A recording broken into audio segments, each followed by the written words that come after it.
This podcast is part of the Deluxe Edition Network. To find other great shows on the network, head over to deluxeeditionnetwork.com. That's deluxeeditionnetwork.com.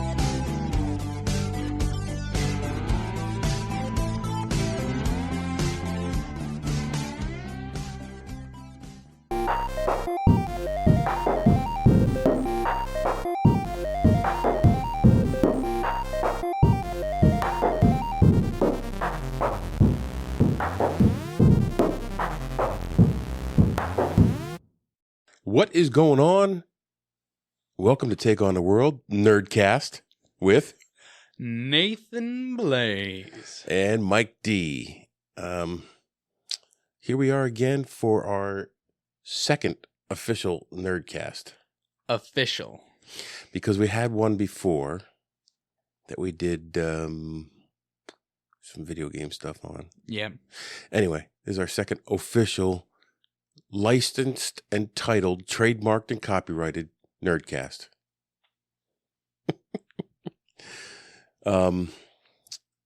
So today I came up with this topic. Yes, you did. Not yes, Nathaniel.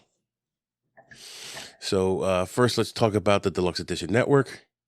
The Deluxe Edition Network is a network that we are on. What? Along with an ever-growing catalog of other podcasts.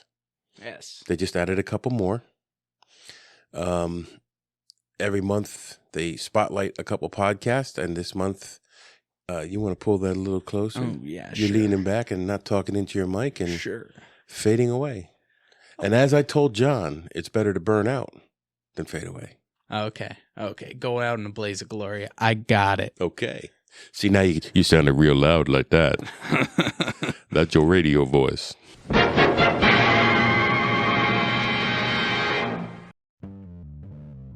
Looking for some midweek laughs? Then check out Bev's Video Kingdom. Join Brad, Zach, Scott, and Nate, four guys who never quite grew up, as they dissect their favorite films and have hilarious arguments about ridiculous movie categories. So grab a beer or a whiskey, or both, we don't judge, and tune in every Tuesday for the craziest movie podcast out there. You can find new episodes of Bev's Video Kingdom every Tuesday on all podcast platforms. It's the only podcast that'll make you feel like you're hanging out with your old college buddies without all the regrets.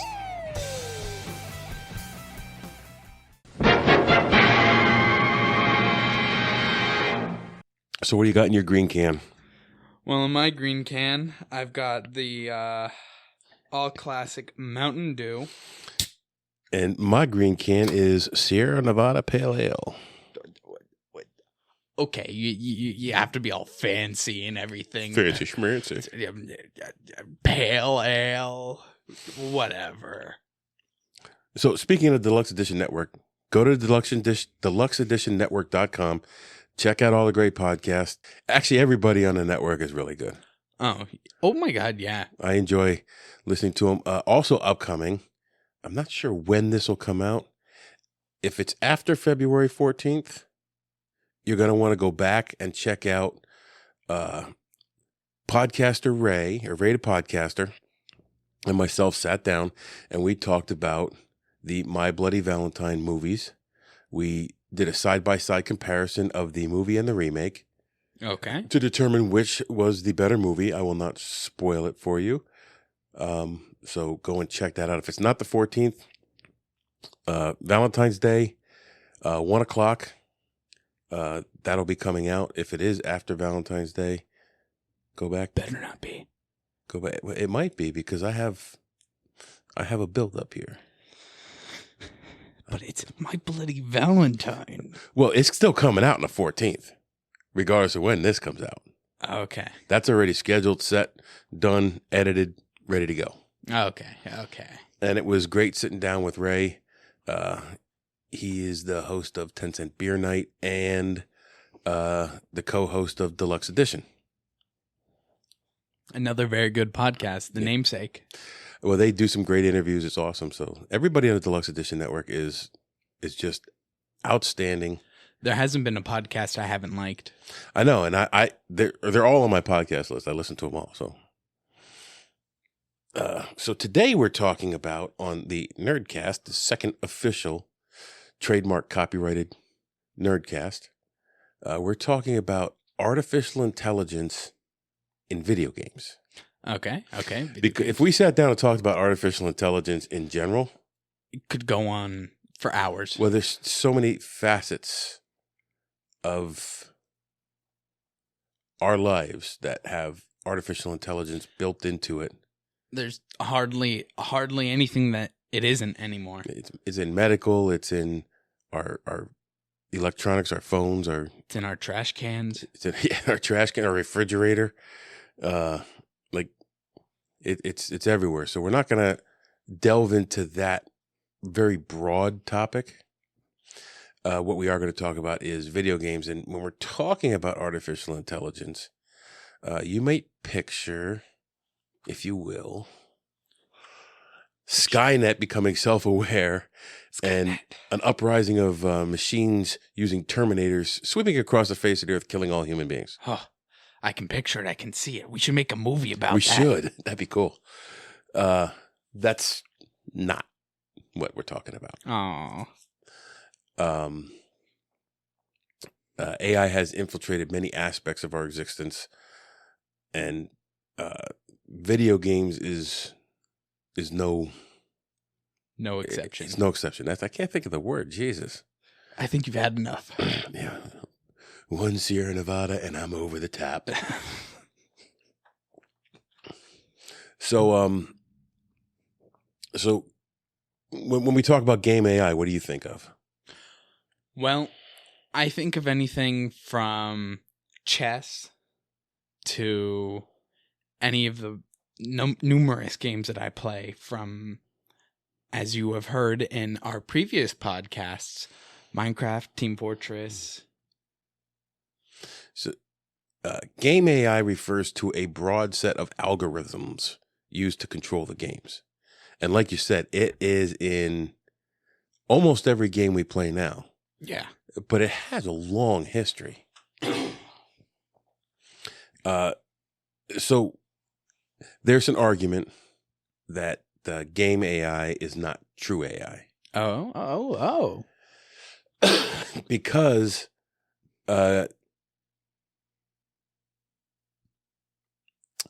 it doesn't necessarily learn and adapt Okay. in the way you would think it does. Well, in my experience, it seems like they get pretty clever and very cheeky. Yeah, yes, and that is how they control video games now. They control the gameplay with the AI. So while not true AI, that it does not necessarily facilitate the computer learning. So they want us to think. Yeah, so much as executing a set limit of predetermined responses based on gameplay. Okay.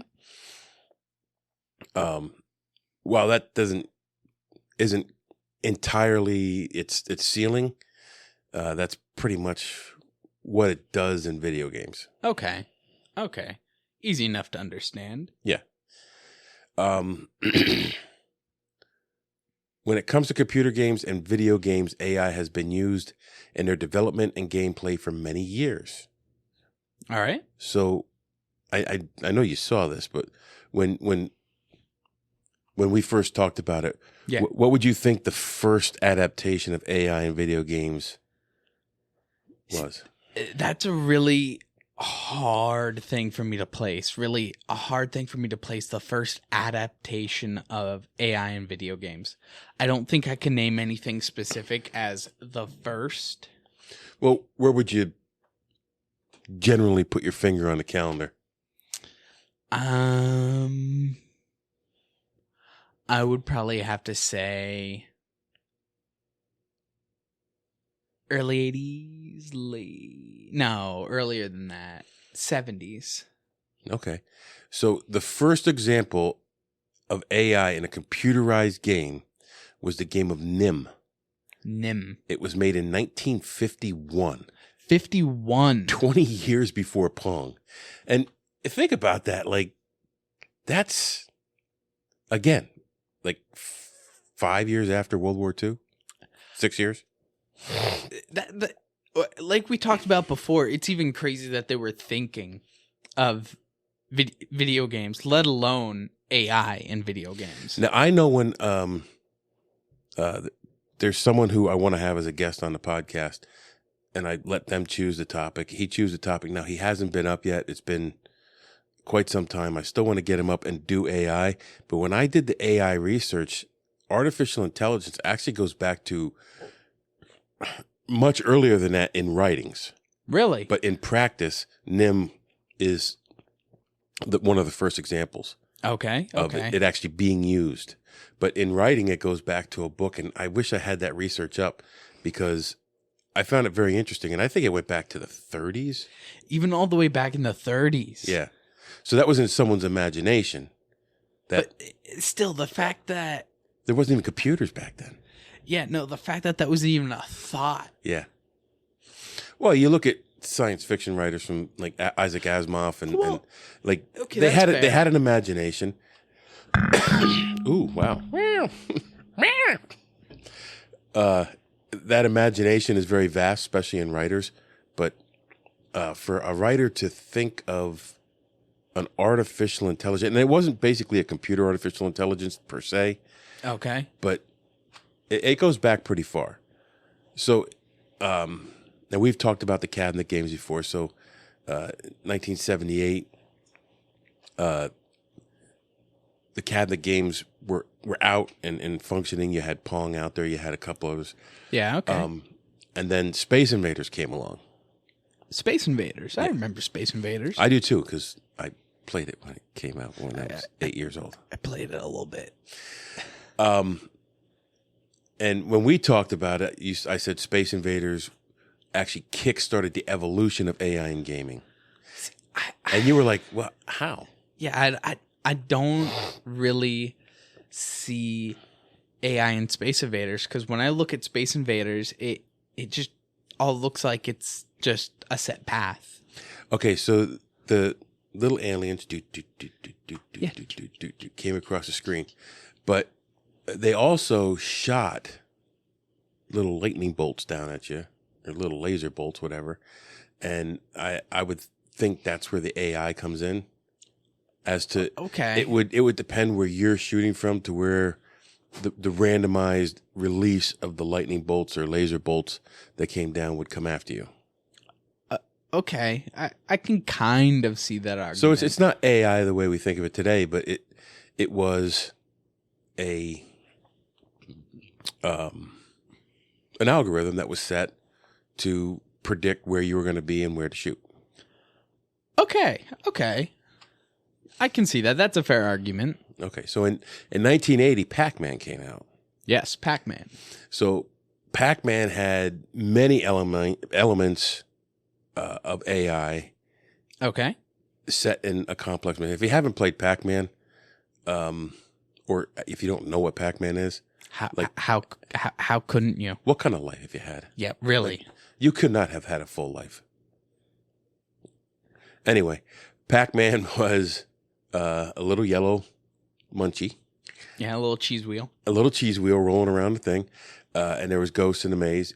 Each ghost had its own personality. Yeah. And we were just looking at that. So yeah, I'm gonna Inky Blinky, Pinky, and Clyde. and Clyde.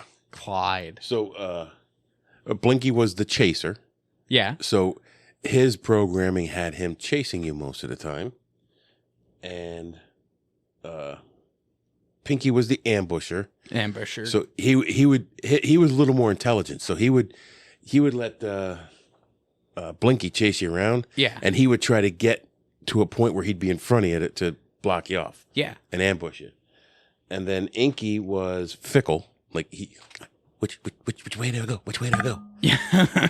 And then Clyde was just an idiot. Yeah, the dumb one. Yeah. I remember watching an interview with one of the developers of Pac-Man, and I could be misremembering, but I think he just flat out called Clyde the stupid one. Yeah. So that was their characteristic when Pac-Man was just going through the maze. But when Pac-Man would hit one of the power-ups, Yeah. they all acted different. Yeah, they'd run away from you. Yeah. So each one had a different speed, and each one would take a different path to get away from you. And some of it was if you knew the pattern to where they were on the screen, when you ate the power-up, you could eat them all, you get extra points. But so the AI would act in a certain manner depending on the state of Pac-Man. Yeah. So chase down a normal state, run away when he eats a power-up. See, I kind of see Pac-Man as more of an example of AI than Space Invaders. Well, it's more complex, absolutely. Oh, well, yeah. That's kind of what I meant, kind of. Yeah, so, and then you get to 1996. Ooh, boy, 96. So IBM created a supercomputer. Yeah, as they do. And that supercomputer played chess, and it took off Gary Kasparov. Oh, I think I know this. I can't remember the name.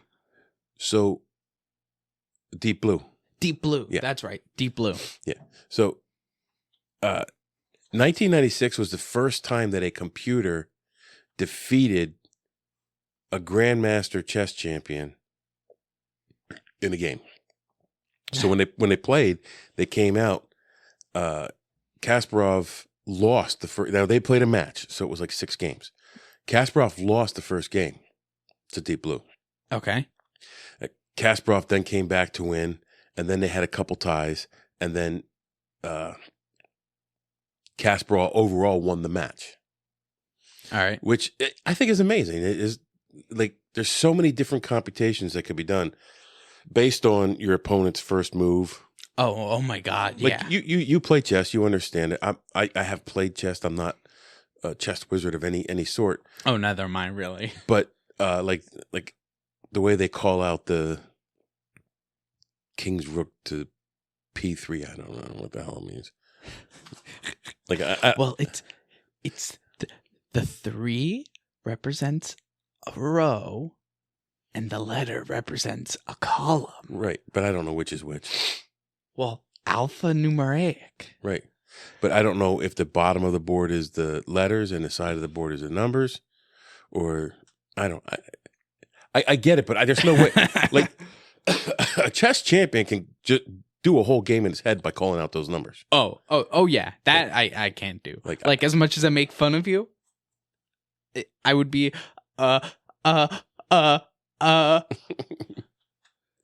So so they had a rematch the next year.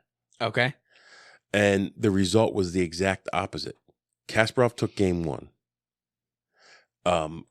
But so he took game 1, Mm-hmm. and they had a couple ties, and then Big Blue took game 2. I think that he took game 2, and then something happened that there was a bug in the programming. Okay. So they went and fixed the bug, and then the next game, Big Blue came back and won. Okay. And Kasparov at the time of the game complained, saying that IBM had cheated and had a grandmaster feeding it information so it could beat him. Now, years later, he watched the matches over and over, and he said, "You know what? I don't believe that. I don't believe that that's what happened. I believe he beat me fair and square." Yeah. I mean, I would be pretty upset too. Like this was unprecedented at the time. Yeah. And now all of a sudden this supercomputer's coming out of nowhere and it kicks your butt. Yeah. And it's gonna be a little embarrassing for a grandmaster chess champion. Yeah. So game 6, Big Blue came out and played very aggressive, and made a surprise play, and Kasparov never recovered from that move. Okay. And ended up losing the match overall. So 1997 was the first time that a inanimate object beat a grandmaster chess champion in a match of chess. That's amazing. Well, yeah, to think like 20, 30 years earlier, the most they could do was have little ghosts chase you around a maze. Right. And now, because I mean, chess is a fairly complicated game. Right. And now when we get into the types of AI, I'm going to explain what exactly Big Blue used during that game. Okay. And how it used it. And it's interesting because as complex as chess is, the video games of now, they had to dumb it down a little bit because there was too many options.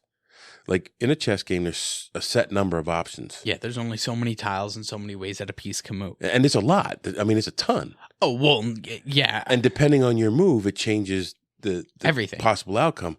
But it's still a pretty finite amount. Yeah. While a big finite amount, with video games now, there's so many nuanced differences that it can't calculate every single outcome. So, yeah. But we get to 2000 and The Sims come out. Ooh, The Sims, yeah. Now, I never played The Sims. I played a little bit of The Sims. It never interested me. However, that game heavily relied on AI. Yeah. So that the characters that are created in it can live independent lives with minimal input. Yeah. So, like, that's interesting. Well, yeah. And that I mean, a game like that I would think is, I would say, rudimentary when it comes to gaming. Yeah. Although it was very popular. Oh, yeah, it's popular. Like, it's goofy to think about. Like, it's a dollhouse game. It's a dollhouse. But it's a super popular dollhouse. Right. Well, then, from The Sims, you got, like, Roller Coaster Tycoon and... Typhoon? Yeah, Typhoon. I want to play that game. That was like the pinball machine we played. But so the AI is relied heavily on it in there. Now AI is the foundation of almost all video games. Yeah. And the most common role for AI in video games is non-player characters or NPCs. Yeah. You want to explain what an NPC is? Well, it's a non-player character. Okay, that's it. We're done. All right. All right, let's go to McDonald's or Burger King. Maybe Wendy's. Good. NPC. So, an NPC, non-player character. It's a character in the game that's controlled by the AI, by its programming. That's not a human. That's not a human. So, like, give me some examples of NPCs in let's just say, Zelda. Okay, well, the NPCs in Zelda are like the shopkeepers or the enemies that you're fighting. Right. So they're programmed to react a certain way depending on how you react. Yes. And that's where the AI comes in. Yeah. Developments in AI let these characters generate responsive, adaptive, or intelligent behaviors to function and react like humans. Yeah. And I mean, as you look over the years, you can see how the reactions evolve and change. Well, look at that stupid Scrabble game I play. Yeah. The same people keep challenging me. They're obviously not real people. They're obviously bots. Yeah. Yeah. Because, like, I've beat the one lady, like, 30 some times. Why would you keep coming back for abuse? Or they're just that desperate to play Scrabble. So even when I don't initiate another game with them, they initiate another game with me. Yeah. And that keeps me playing the game. Yeah. Because I'll play them and beat them. I don't care. Well, you do care because you like beating them. Well, I'm one of those people who don't think it's wrong to run up a score. If you're better, keep playing. Yeah. Why would you put your best players off the field just because you're winning? Yeah. No. I mean, everybody gets to play when we played soccer. But yeah. If you're playing a competitive sport, you're there to compete, not to mollycoddle. Yeah, no. Once you're in competition, you really don't hold your punches. No, I don't know. That'd be like a boxer saying, oh, I'm not going to hit him because he's not as good as me. Yeah. That's how you get knocked out. Yeah, and then he comes around, BAM! Yeah. So, early games only allowed NPCs to do generic attack defense actions. Yeah. Now NPCs are able to hunt players, the ability to create audible and physical disturbances in the environment around the player that give you a more immersive experience in an open world gaming. I know this might be going off track a little bit. That's okay. We do that all the time. But it's crazy because even just in my lifetime, it has gone from, okay, yeah, the AI, it can shoot you, target, and track you, but now it's at a point where it's smart enough that it can do a disturbance here because it expects that disturbance will either draw you over there or scare you away into another area, and they can make AI that properly understands cover and actual tactics. Yes.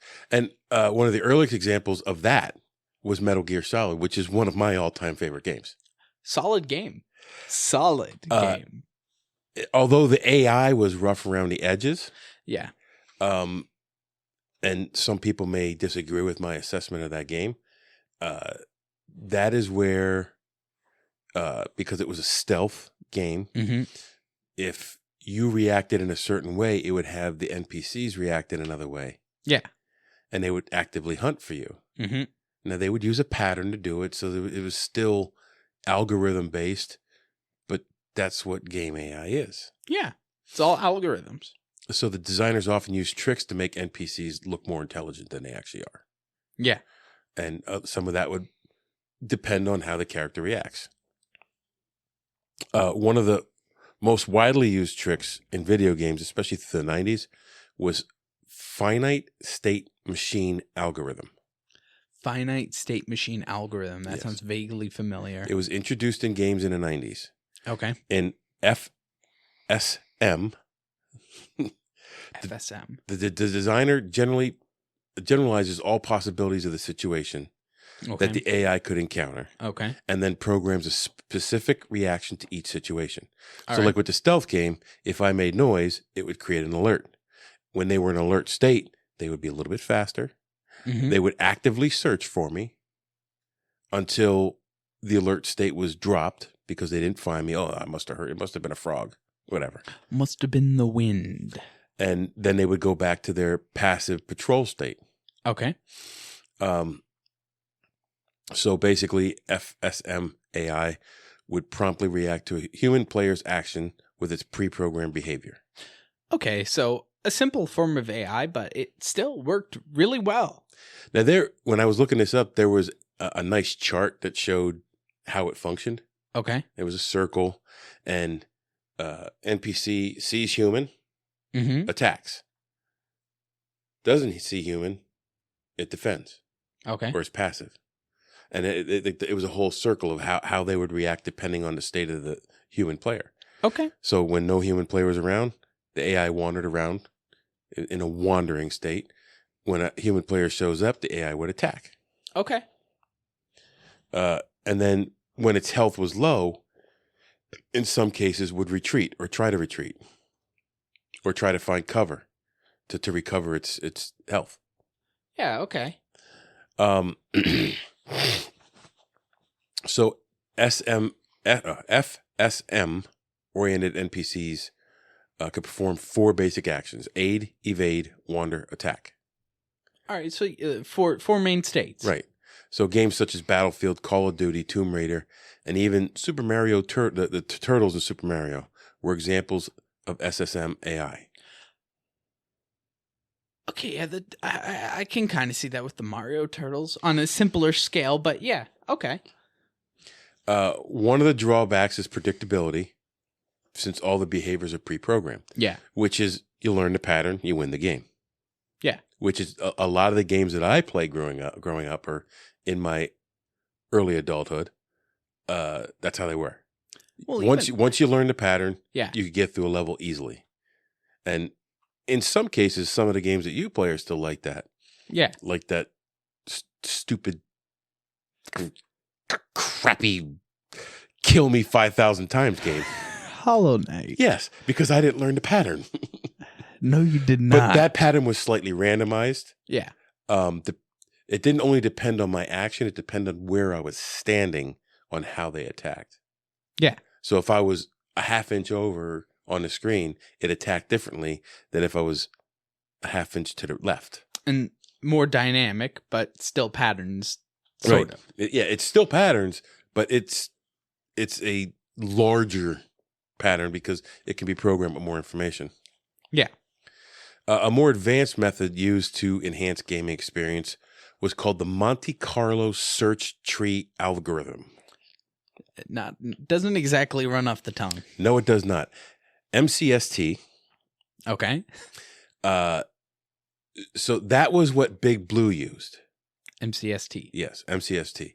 So what MCST what it does, it considers all possible moves. Okay.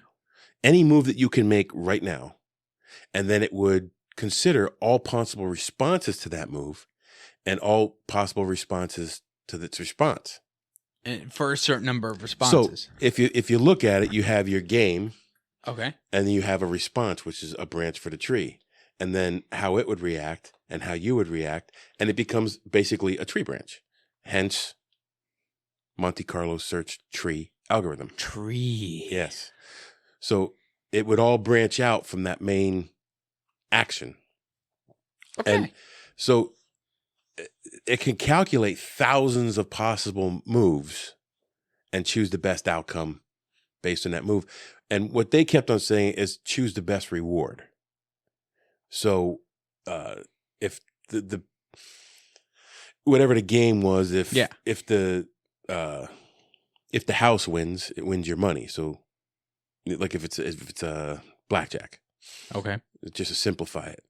If the house wins, it wins your money. Its reward is your money in its accounts. Money. And you having less. And, so on and so forth. So if I say best possible reward when I'm going through the rest of this, that's what it means. Okay. So what you're saying is that the AI understands the concept of money? The concept of money and reward. So it's alive. Yes. Yes. And it's about to take over. Skynet, explosions, Terminators coming back in time to stop me from having you so you can't save the world. Okay. A little far-fetched. I don't think so. I think it's pretty realistic. So since the strategy game has become more, the strategy games now have like more possible outcomes. Oh, yeah. And not just, it's not just a move on the board. And that's what I was saying about Big Blue and the chessboard. Mm-hmm.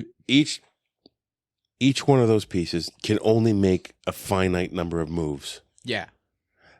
When you're playing a video game, if you're playing a strategy game, say it's a first-person shooter, mm-hmm. Instead of popping my head up and shooting, I could duck down and move over here, or I could duck down and move over here, and I could move. And it takes into the nuance, like your Hollow Knight, mm-hmm. where I am on the screen, what my action is, where I move next, where I could move next, and there's no way that a computer at this level can predict of that. Every single possible. So what it does is it takes the most likely possible moves and makes those calculations based on that. And that's how you beat the game. Because if you make one of the moves that it doesn't think is most likely, you're more likely to win. You can't guess what my next move is because I don't even know what my next move is. But the computer takes into account the way you've played the game. Yeah. And the likelihood that you make that move is calculable, mm-hmm. which is cool. Like, oh yeah, it's crazy, like how it works now. Yeah, and as games become more and more complex and more advanced, the AI is forced to become more complex and more advanced as well. Yes. So there may be more than one algorithm being used in a game at any one time. It could use both FSM or MCST. Mm-hmm. So outcomes become much more uncertain to human players.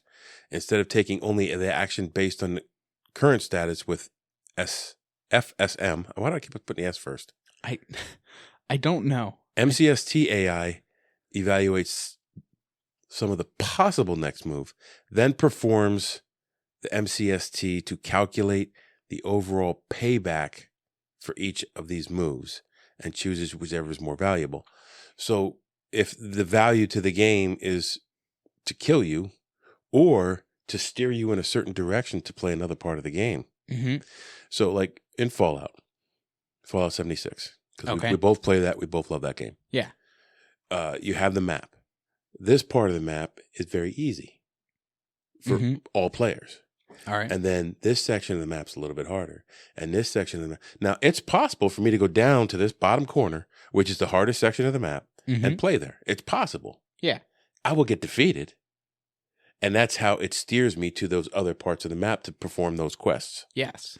And that's the AI. Now, I do not comply.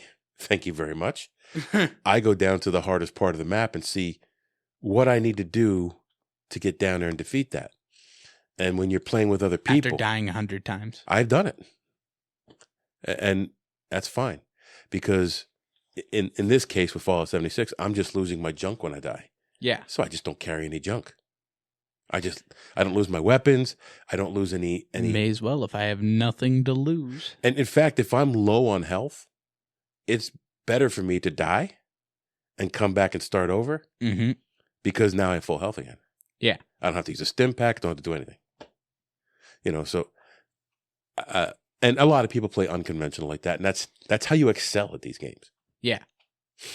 So there's also something called big data. Big data. Yeah. Oh no. No, it's data. It's not data. Taking me back to Do you know what that is? high school CIS. Oh no. So big data captures more information on how we play the game, tracking data points, patterns, trends, and it allows developers to tailor the game experience to the players.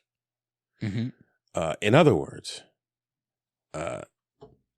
they use all that information to make the AI more powerful, but not too powerful that you give up and not play the game. Okay, yeah, create a sufficient challenge to keep you interested. Right.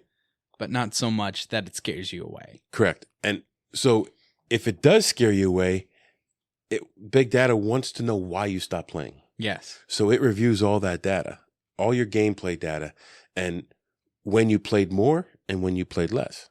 And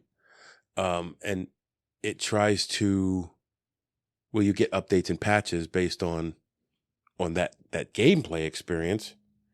And that's all through AI. Like the AI collects that information and makes a determination. Well, Nathan stopped playing this game because he really sucked at it. Or I don't suck at any games. It's because the game's cheating. I'm not bad. The game's cheating. Okay, that comes up here too. That is in the research. I was hoping you would say that. Are you an AI? Are you predicting my every next move? I am. I'm absolutely an AI. But I'm not an NPC. What? So games such as Madden Football, Tommy La Russa Baseball base their AI in an attempt to duplicate managerial coaching or player styles of a certain celebrity. So I used to always play Madden Football. Okay. Yeah. And I loved Madden Football and the hockey game. I played the NHL, whatever the NHL game was. I don't really remember you playing that one much, but go on. So when I played the NHL game, although I am a Penguins fan and a Flyers fan, I would play as Detroit Red Wings, especially the year that I got the game. The year I got the game, Detroit was unstoppable. Their players were fast. Their passing was crisp. Like everything about that team was tops. Okay. Or I'd play the Chicago Blackhawks because they also were good at that time. So I'd play them because that team would duplicate their ability levels Okay. for someone like me who doesn't know how to play hockey. So their pass, even though if I passed it wrong, the other player was more likely to get that pass than give it up, than create a turnover. Okay. Because he was a good player, and that's how Detroit played. So they mimicked those styles. Same thing with football. Well, when I was an avid football fan, I was a Pittsburgh Steelers fan. I didn't always play the Steelers on Madden football. Because when it first came out, Pittsburgh had gone through a very long dry spell of sucking pretty bad. Okay. And there were no like super players on the team. And then the year comes out and you have Tommy Maddox, you have Jerome Bettis coming up, you have, all these other players. Like when I would play when Jerome Bettis was on the team, like you could hit him. They could attempt to tackle him like 5 times before he'd actually go down. Okay. So I would run the ball all the time. The same thing if, I played a team that had a great receiver and a great passer, I would pass all the time because the receiver would get one finger on a ball and catch it. And because that's how that receiver was talented in real life. So they based the AI of those games on top of that. Now, I never played the baseball games. I was never a baseball fan. Okay. But it's the same thing. You'd have a coaching style, which was aggressive, and you would play against that aggressive coaching style. And despite the talent of some of your players, you may lose because the coaching style overwhelmed yours. All right.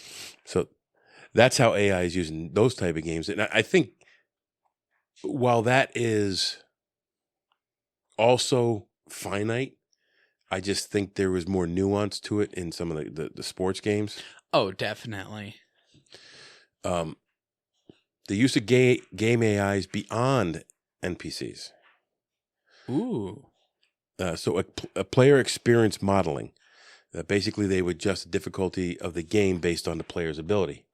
Okay. You and I play the same game. We're on the same level. I get through a level slightly easier than you because the game adjusts to you being a better player than me. You're admitting that I'm better? In whatever game it was. If it's Fortnite or whatever, I don't play that stuff. Okay. Go on. Now, if we're playing PUBG, Battleground, I kick your ass. Oh, definitely. Definitely. I was always number 1 or number 2 when I played that. It got boring playing that game, so I stopped playing. Oh. Which the AI should have seen and made it harder for me. But I guess I was just too good for it.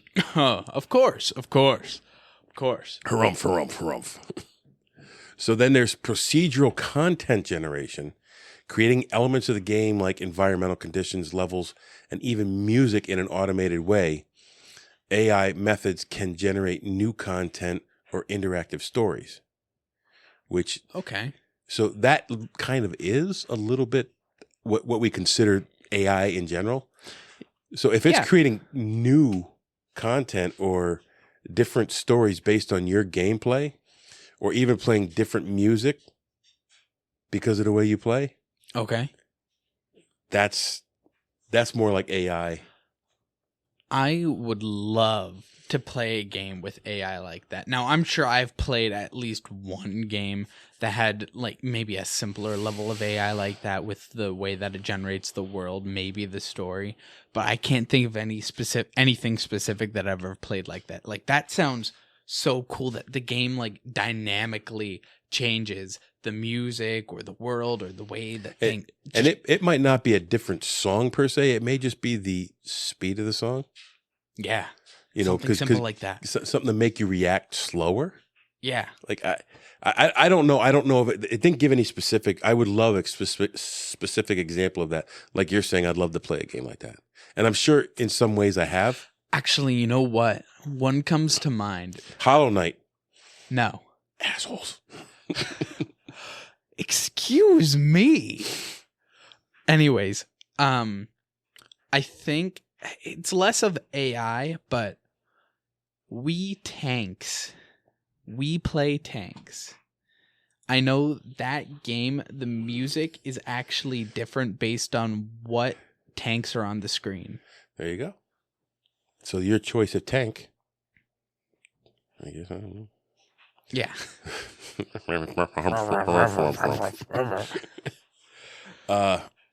Data mining of user behavior, which is what I was talking about before. What keeps a player playing? What causes them to stop? Allowing developers to tune, adjust, and improve the game based on those things. Okay. So alternate approaches to NPCs. Changing the game setup to enhance NPC believability. Okay. And exploring social rather than individual NPC behavior. Okay. Hey, don't ask me what that means. I just wrote down what it said. Oh, okay. That one kind of had me a little lost because how do NPCs have a social behavior? You know what? Actually, when we were originally talking about the idea of this episode, you had asked me about AI in Minecraft. Yes. The social behavior, I think, comes in with how I explained in Minecraft, when you buy a lot from this specific NPC, it'll actually have an effect on your prices. Well, yeah, you know others. what? I think that's where the social behavior comes in. Like 7 Days to Die, when on that server, if so many people have sold a vendor a certain item, the vendor doesn't buy it anymore. Doesn't want it. I don't want it. Yeah. So maybe that could be. Yeah. I would say that falls under social behavior. Okay. Makes sense. So AI cheating. They all cheat.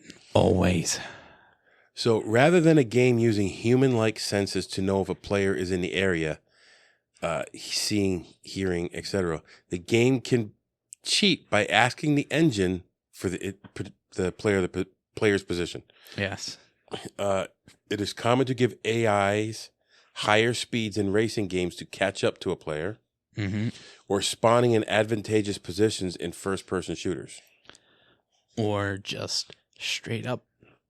Well, most infamously in shooters, aimbotting, where they take a player client and they have an AI play the game, and the AI reads from the game the exact position of everyone in the game. So it knows, even if you're invisible, it knows, hey, you're here in the game, I shot you in the head.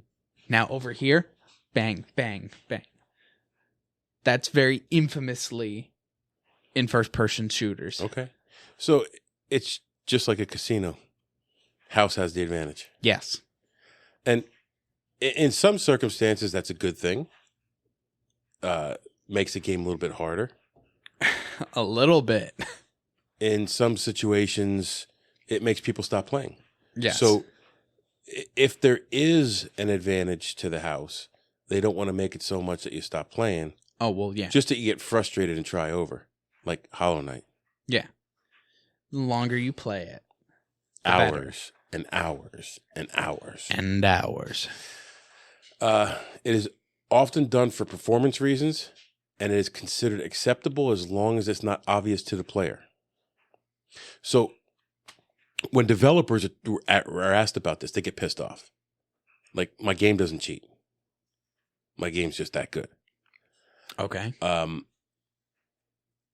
They say that most AIs are honest, and they dislike players erroneously complaining about cheating. Your AI is cheating. I don't care what you say. It's cheating. See? I'm not bad at the game. The game is cheating. Yeah. And that's what it is. It's like no one wants to admit that they're not good. Because I am good. While cheating refers to only privileges given specifically to the AI, it does not include inhuman swiftness, precision neutral to a computer. A player might call a computer's inherent advantage cheating if they result because it is. If they result in an agent acting unlike a human player. No, I want you to perfectly replicate perfectly replicate human behavior and thinking in your AI. No, you don't. No, you don't, because I'd beat you every time. Shut up. They would just come to me and say, how would you play this game, Mike? And I'm like, this is how I'd play. And like every player in the world would be like, cheat. That's pretty much what I researched. All right. There's a lot there to unpack. Yeah, there's a fair bit. And even we didn't go into it as in-depth as we could have. Because like you said, we would be here all day and night. Right. And even with just AI in gaming, because, we talked about the two of the algorithms, but I'm sure there's many more. Yeah. Those are just the two main types. The FSM, got it right this time. Yeah, good job. Good job. And the Monte Carlo tree.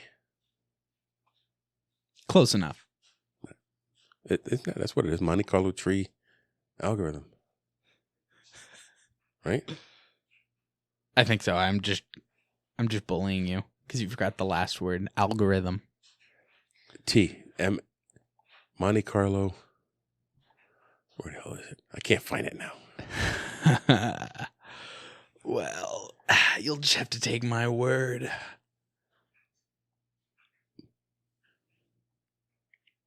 Tree algorithm.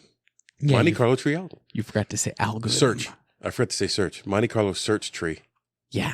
Yeah, I definitely knew that you forgot to say search. Yes. Definitely. Definitely. Right. So, like,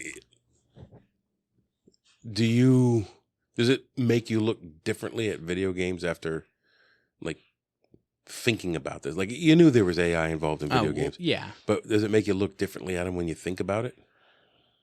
I mean, a little bit.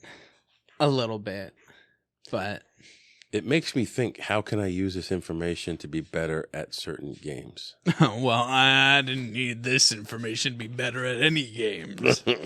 I'm already the best. Harumph.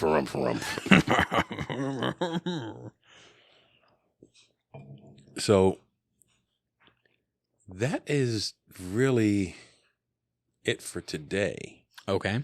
On AI in video games. And like you said, we just grazed its surface. We didn't get too deep in the weeds. Not too deep. So we took on AI in video games on the trademarked and copyright second official episode of Take on the World Nerdcast. Nerdcast. Yes. Right. I like the Nerdcast better than Nerdstop. Oh my God, yeah. Yeah. Can't believe I didn't come up with that. Well, you're not me. No, I'm not. I'm not. While Nathan muses on that note that he is not me, you go take on the world. And don't be afraid to be a nerd doing it. Be proud. This podcast is part of the Deluxe Edition Network. To find other great shows on the network, head over to deluxeeditionnetwork.com. That's deluxeeditionnetwork.com.